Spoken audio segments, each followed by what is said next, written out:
दोस्तों सबसे पहले आज की कहानी शुरू करूं तो आप लोग बोलेंगे कि सर आप स्टूडियो में नहीं दिखाई पड़ रहे हैं। तो सच कहूं दोस्तों, इतनी ज़्यादा गर्मी है कि स्टूडियो में अगर मैं वीडियो शूट करता हूं तो फ़ोन हीट हो जाता है और आधी रास्ता में फ़ोन ऑफ हो जाता है टेम्परेचर की वजह से, जिसकी वजह से मैं वीडियो लगातार शूट करता रहता हूं और जब लास्ट में देखता हूं तो वीडियो मुश्किल से आधी शूट हुई होती है क्योंकि बैक कैमरे से दिखाई नहीं पड़ता। और इसलिए बेडरूम से मैं इस वीडियो को शूट कर रहा हूँ क्योंकि बेडरूम का जो टेम्परेचर है ये स्टूडियो से बहुत ज़्यादा कम है। थोड़ी बहुत देर एसी चला लेंगे, बाकी पंखा चला लेंगे तो चीज़ें यहाँ पर नॉर्मल रहेंगी। बहरहाल दोस्तों, आज की जो कहानी मैं आप लोग को सुनाने वाला हूँ, इस कहानी को जब आप लोग सुनेंगे तो आप लोग ये सोचेंगे किस तरीके से हमें आज के इस दौर में अपने बच्चों के ऊपर ध्यान रखने की बहुत ज़्यादा ज़रूरत है, क्योंकि आज की इस कहानी के अंदर इस बच्चे की कोई भी गलती नहीं थी, न इस बच्चे के माता पिता की गलती थी। लेकिन बच्चा महज खेलते खेलते एक ऐसी जगह पहुंच जाता है और उसके बाद में ऐसा कुछ देख लेता है जो शायद उसे नहीं देखना चाहिए था। और बच्चे का वो देखना होता है कि वही देखना उसकी ज़िंदगी के लिए सबसे ज़्यादा मुश्किल साबित होता है, जिसकी वजह से उस बच्चे की जान चली जाती है। तो आखिरकार उस बच्चे के लिए ऐसा क्या हुआ था जिस वजह से उस बच्चे की जान चली गई? ये पूरी कहानी दोस्तों पॉइंट टू पॉइंट सिलसिलेवार तरीके से मैं आप लोगों को सुनाऊंगा। आप लोगों से रिक्वेस्ट है, दरख्वास्त है कि अगर आप लोग चैनल पर पहली बार विजिट करके आए हैं तो चैनल को सब्सक्राइब कर बेल आइकन को ज़रूर प्रेस करिएगा और वीडियो पे लाइक, शेयर और कमेंट्स ज़रूर से ज़रूर करिएगा। दोस्तों बात करूं अगर मैं आज की इस कहानी की, तो आज की इस कहानी की शुरुआत होती है उत्तर प्रदेश से। और इसी उत्तर प्रदेश के अंदर एक ज़िला लगता है बांदा ज़िला, और इसी बांदा ज़िले के अंतर्गत एक थाना आता है विसंडा थाना, और इसी विसंडा थाने के अंतर्गत एक गांव आता है चौसठ गांव। और इसी चौसठ गांव के अंदर एक परिवार रहा करता है।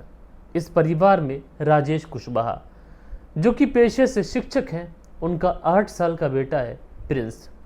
बात कर रहा हूं मैं 19 अक्टूबर साल 2020 की। 19 अक्टूबर साल 2020 को प्रिंस बाहर, घर के बाहर जो जगह होती है उसी जगह पर खेल रहा था। जो राजेश कुशवाहा थे ये अपनी जो टीचिंग करते थे उसी सिलसिले में अपनी ड्यूटी पर गए हुए थे। पत्नी जो थी वो घर का कामकाज कर रही थी, सारी चीज़ें नॉर्मल थी, बेटा बाहर खेल रहा था। पत्नी सोच रही थी कि चलो ठीक है, थोड़ी बहुत देर खेल रहेगा, पिताजी के आने से पहले घर आ जाएगा, 8 साल का बच्चा है, कोई इतना छोटा भी नहीं है। लिहाजा उसके बाद में प्रिंस ऐसे ही बाहर खेल रहा होता है।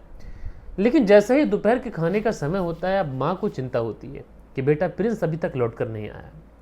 उसके बाद में माँ जो थी बाहर प्रिंस को आवाज़ लगाने के लिए जाती है कि बेटा चलो खाना खा लो, लेकिन वहाँ पर ना तो कोई बच्चा मौजूद है ना प्रिंस मौजूद है। अब माँ को ये समझ नहीं आ रहा था कि आखिरकार प्रिंस खेलते खेलते कहाँ चला गया। उसके बाद में बेचारी जो माँ होती है अपने बेटे प्रिंस को ढूंढने के लिए हर उस जगह पर जाती है जहाँ पर बच्चे कच्चे खेला करते थे। अब वहाँ पर भी कुछ नहीं मिलता है, बड़ा परेशान होती है।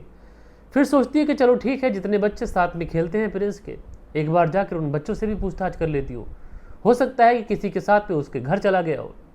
लेकिन जितने भी साथ में खेलने वाले बच्चे थे उन सारे ही बच्चों से प्रिंस की माँ बारी बारी से पूछताछ करती है। लेकिन शायद प्रिंस आज न जाने कहाँ चला गया था। प्रिंस के बारे में उसकी माँ को कोई भी जानकारी नहीं मिल पा रही थी। उसकी माँ सोच नहीं पा रही थी कि आखिरकार प्रिंस बिना बताए ऐसे कहाँ जा सकता है, अमूमन वो जाता नहीं है। अब ऐसे में प्रिंस की माँ परेशान होती है, तो उसके बाद में आती है अपने मोहल्ले के अंदर अपने पड़ोसियों से बारी बारी से पूछताछ करती है, क्या किसी ने प्रिंस को देखा, क्या किसी ने प्रिंस को देखा। लेकिन दोस्तों किसी ने प्रिंस को देखा हो तब बताए, कोई भी ऐसा शख्स नहीं था जो ये कह पाता कि हाँ हमने प्रिंस को देखा है। अब माँ परेशान होती है। इतने समय तक जो राजेश कुशवाहा की ड्यूटी की खत्म होने का समय था वो खत्म होने का समय भी आ चुका था, और उसके बाद में राजेश कुशवाहा की ड्यूटी खत्म होती है। राजेश कुशवाहा घर लौट कर आते हैं। जब घर लौट के आते हैं तो पत्नी ऐसी खबर सुनाती है जिस खबर को सुनने के बाद में राजेश कुशवाहा के पांव तले से ज़मीन खिसक जाती है। पत्नी कहती है कि बेटा प्रिंस जो था बाहर खेलने के लिए गया था, लेकिन अभी तक लौट कर ही नहीं आया। मैंने उसके तमाम दोस्तों से पूछ लिया, जहाँ जहाँ वो खेलने जा सकता था उन सारी जगहों पर देख लिया, पड़ोसियों से भी पूछताछ कर ली, लेकिन कोई भी ऐसा नहीं है जो ये कह सके कि हाँ हमने प्रिंस को देखा है। आखिरकार 8 साल का बच्चा कहाँ जा सकता है।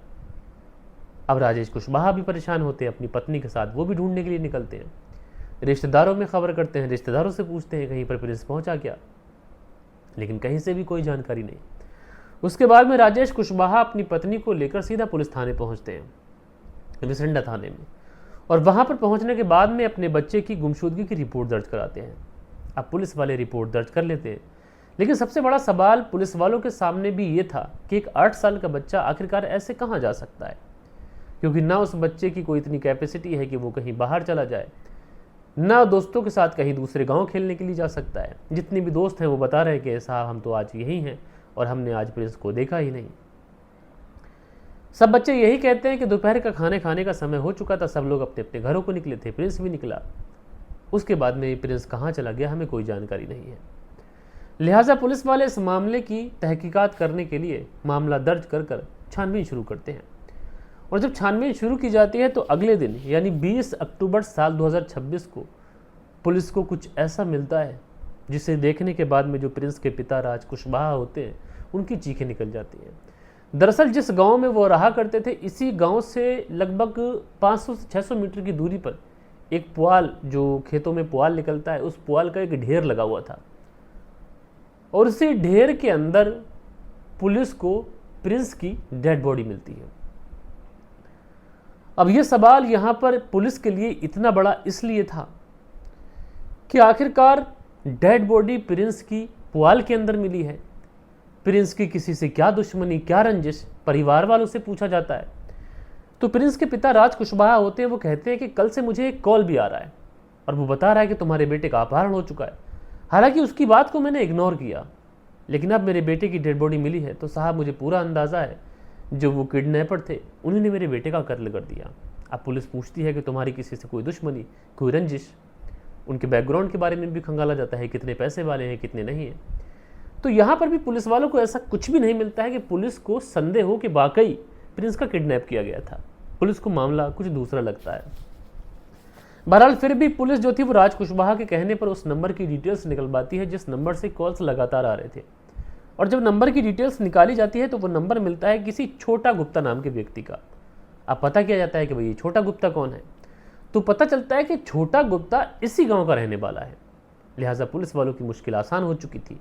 छोटा गुप्ता को अरेस्ट किया जाता है। अरेस्ट करने के बाद में उसको पुलिस थाने लेके आया जाता है। अब पुलिस थाने लाने के बाद में छोटा गुप्ता से पूछताछ की जाती है, तो छोटा गुप्ता पुलिस के सामने तरह तरह की बातें करता है। वो कहता है कि मेरे फ़ोन से कोई फ़ोन नहीं गया है, लेकिन पुलिस वाले जब छोटा गुप्ता के सामने पूरी डिटेल्स रखते हैं, छोटा गुप्ता चौंक जाता है, और चौंकने के बाद में एक खुलासा करता है। कहता है कि साहब मैं बेकसूर हूँ, दरअसल मेरा एक दोस्त है अंकित, और उसी अंकित ने मुझे तुमको बार बार फ़ोन करने के लिए बोला था। अब जैसा ही ये बात पता चलती है तो पुलिस वाले अंकित को उठाते हैं। अब अंकित को जब उठाते हैं तो अंकित एक महिला का नाम लेता है शत्रुपा। कहता है कि साहब मैं बेकसूर हूँ, इसमें शत्रुपा ने ही ऐसा कुछ कहा था करने के लिए, वही हमने कुछ कर दिया। लिहाजा शत्रुपा को भी उठाया जाता है। अब पुलिस इस पूरे मामले के अंदर 3 लोगों को उठा चुकी थी। एक महिला शत्रुपा जो कि राजेश कुशवाहा के पड़ोस की रहने वाली है, एक अंकित नाम का व्यक्ति जो कि उसी के गांव का रहने वाला है, एक व्यक्ति छोटा गुप्ता जो कि उसी गांव का रहने वाला है। अब सवाल यह था कि शत्रुपा, अंकित गुप्ता और छोटा गुप्ता, इन लोगों की आखिरकार प्रिंस और उसके माता पिता से क्या दुश्मनी थी, क्या रंजिश थी। जब इस बारे में तहकीकात की जाती है और इन तीनों से जब सख्ती से पूछताछ की जाती है तो जो शत्रुपा महिला थी और जो अंकित था, ये एक ऐसी कहानी सुनाते हैं जिस कहानी को सुनने के बाद में हर कोई सोचने पर मजबूर हो जाता है। दरअसल अंकित बताता है कि शत्रुपा के साथ में उसके अवैध रिश्ते हैं। शत्रुपा शादीशुदा है, लेकिन अंकित बताता है कि 19 अक्टूबर साल 2020 की ये बात है। मैं शत्रुपा से मिलने के लिए उसके घर गया हुआ था, और उसके बाद में मैं इस महिला के साथ में शारीरिक संबंध बना रहा होता हूँ कि उसी समय घर के अंदर अचानक से जो प्रिंस था वो एंटर हो जाता है। अब उसके बाद में प्रिंस हमें रंगे हाथों पकड़ लेता है, वो हमको आपत्तिजनक हालत में देख लेता है। प्रिंस दरवाजे पर भागने की कोशिश करता है। शत्रुपा कहती है कि अंकित भाग कर इस प्रिंस को पकड़ो, अगर ये बाहर चला गया तो ये सबको बता देगा। उसके बाद में मैं उसे पकड़ के लेके आता हूँ। पहले तो हम उसको समझाते हैं, अब बच्चा है, सोचता है कि किसी से कुछ नहीं कहेगा, वो तो खामोशी था। लेकिन शत्रुपा कहती है कि इसको छोड़ने से कोई फ़ायदा नहीं है, मुझे ऐसा लगता है कि ये बाहर जाएगा और बाहर जाकर अपना मुंह खोलेगा, इसलिए बेहतर यही होगा कि इसे रास्ते से हटा देना चाहिए। और अंकित और शत्रुपा दोनों मिलकर प्रिंस की हत्या कर देते हैं। हत्या करने के बाद में छोटा गुप्ता को बुलाया जाता है और छोटा गुप्ता से कहा जाता है कि तुम उसके पिता राजेश कुशवाहा के फ़ोन पर शाम के वक्त फ़ोन करना और कहना कि हमने तुम्हारे बेटे का अपहरण कर लिया है, इतने इतने पैसे लेकर फला जगह पहुंच जाओ वरना तुम्हारे बेटे की हत्या कर दी जाएगी। और उसके बाद में ये लोग इंतज़ार करते हैं रात होने का, और उसके बाद में गांव के बाहर जो पुआल का ढेर था उसी ढेर के अंदर अंकित गुप्ता के जो राजेश कुशवाहा उनका जो बेटा 8 साल का प्रिंस था उसकी डेड बॉडी को उसी पुआल के अंदर छुपा के चले आते हैं। तो इस कहानी के अंदर आप लोगों ने देखा कि यहाँ पर प्रिंस की कोई भी गलती नहीं थी, वो महज खेलते खेलते पड़ोसी के घर में एंटर कर गया था, जिसकी वजह से उसे अपनी जान गंवानी पड़ी। तो इस कहानी को सुनाने का मतलब किसी का दिल दुखाना, किसी को ठेस पहुंचाना बिल्कुल नहीं है, बल्कि आप लोगों को ये बताना है कि अपने बच्चों के ऊपर पूरा ध्यान रखा जाए।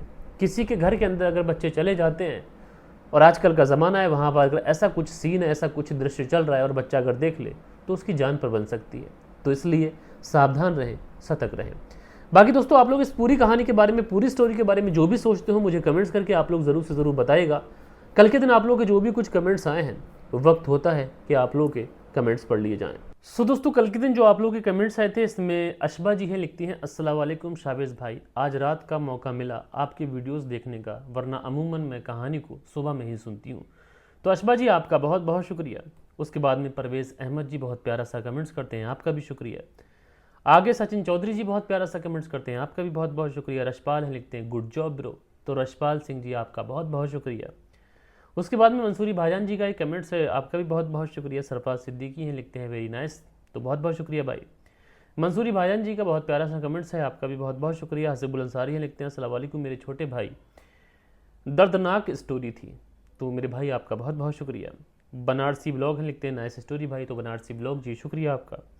सरफराज सिद्दीकी हैं, लिखते हैं सुपर भाई। तो सरफराज सिद्दीकी जी शुक्रिया आपका। खान अकील लिखते हैं अस्सलाम वालेकुम शाबिद भाई, कहानी बहुत अच्छी है, बुरे काम का बुरा ही अंजाम होता है, अल्लाह सलामत रखे। तो मेरे भाई खान अकील जी आपका बहुत बहुत शुक्रिया। राधेश्याम शर्मा है, लिखते हैं राधेश्याम शर्मा सिरसी जयपुर राजस्थान से सुनते हैं, और लिखते हैं शांति वन में सभी को शांति मिलती है, लूट भी हुई, राजेश की ज़िंदगी भी लूटी। तो बहुत बहुत शुक्रिया आपका। उसके बाद में मनदीप वर्मा की पत्नी है, लिखती हैं नमस्कार सर जी, प्रादीप वर्मा जलंधर पंजाब से कहानी सुनती हैं, आपका बहुत बहुत शुक्रिया। सरफराज सिद्दीकी लिखती हैं आपकी आवाज़ की बात ही अलग है। तो सरफराज सिद्दीकी जी मेरे भाई शुक्रिया आपका। सुनील त्यागी है, लिखते हैं नमस्कार भाई साहब, रीनू सुनील त्यागी शेना बुलंदशहर से सुनते हैं, शुक्रिया भाई। सरफराज सिद्दीकी आगे लिखते हैं कैसे कैसे लोग हैं दुनिया में, हवस के चक्कर में जान ले लेते हैं, मेरे भाई शुक्रिया आपका। नसीर अहमद लिखते हैं अस्सलाम वालेकुम शाबिज भाई, कैसे हैं आप? तो मैं ठीक हूँ भाई। सरफराज सिद्दीकी लिखते कल आपकी स्टोरी नहीं आई थी, नींद अच्छी नहीं आई। जी माफ़ी चाहता हूँ। जैसा मैंने आपको बताया था कि कल परसों जो वीडियो नहीं आ पाया था, उसके पीछे रीज़न ये था कि मेरे कज़िन ब्रदर का एक 4 साल का बच्चा, वो अपने बड़े भाई के साथ तीसरी मंजिल पर खेल रहा था। अचानक से छत पे से वो नीचे गिर जाता है, जिसकी वजह से वो हॉस्पिटलाइज हुआ, उसको देखने के लिए जाना पड़ा, इसलिए वीडियो नहीं आ पाया था। खैर, आप लोग इस वीडियो के बारे में जो भी अपनी राय रखें मुझे कमेंट्स करके ज़रूर से ज़रूर बताइएगा। मैं मिलता हूँ आप लोगों से कल के दिन किसी और स्टोरी के साथ में। जब तक के लिए अपना ख्याल रखें, देश का ख्याल रखें, परिवार के रिश्तों की अहमियत को समझें। जय हिंद, जय भारत।